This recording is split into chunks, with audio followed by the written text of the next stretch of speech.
She used to be the star of the school gymnastics team, always laughing, full of life, able to do flips, and dreaming of performing on the international stage.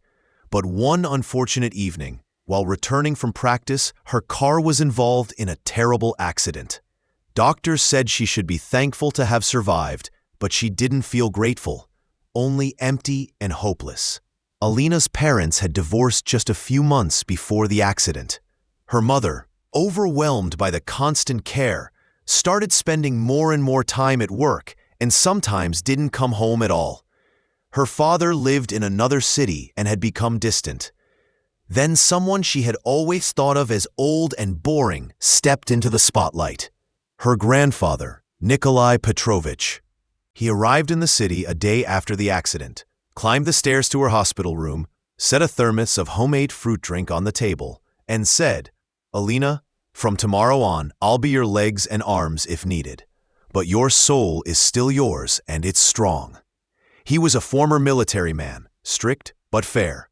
His love for his granddaughter had never been expressed in words, only in actions. And now, she was beginning to understand that. The house they moved into was his old wooden cottage, which he rebuilt in a week. He installed a ramp himself, widened doorways, removed rugs so the wheelchair wouldn't get stuck.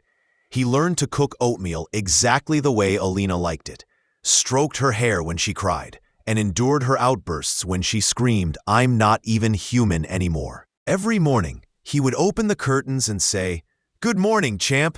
It's a perfect day for a smile." She would turn away, but day by day, her resistance faded. He brought her books, told her stories from his youth, played old vinyl records until she started laughing again.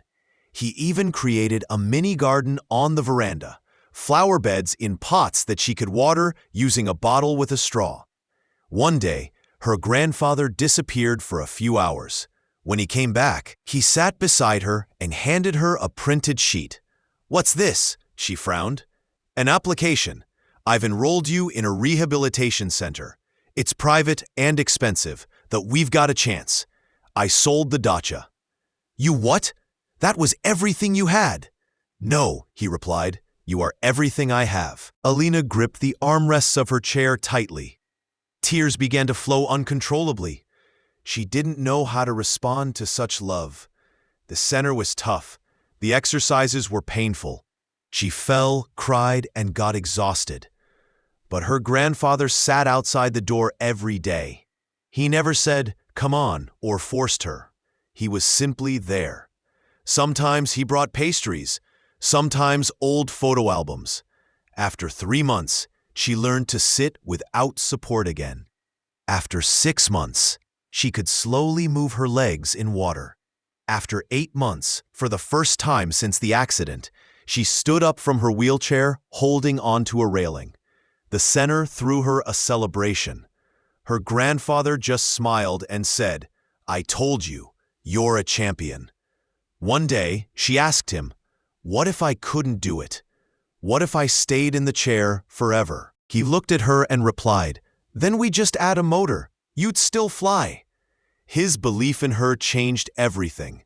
She began studying online, wanting to become a psychologist to help other teens who had gone through trauma.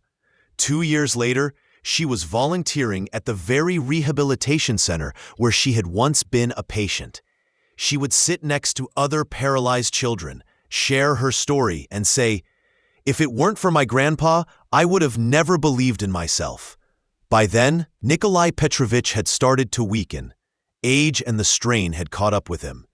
One spring evening, with birds singing on the veranda, he lay down in his chair and said, "You're on your own now, Alenka, but I'll always be with you, inside you," and smiled. 2 weeks later, he passed away. At the funeral, Alina stood without a wheelchair, leaning on a cane, dressed in black. When everyone was silent, she stepped forward and said, "He didn't just give me my legs back. He gave me wings. He was my grandfather, my friend, and my light. I want everyone to know, love can heal." After the funeral, she founded a charitable organization in his name that helps teenagers with injuries go through rehabilitation. The foundation's motto is, You still fly, just differently. Its logo shows a grandfather holding a little girl's hand, with birds soaring above them. Alina and Nikolai Petrovich's story spread across social media. People from all over the world sent letters of support, shared their own stories, and said that the bond between granddaughter and grandfather had inspired them to reconnect with their own loved ones.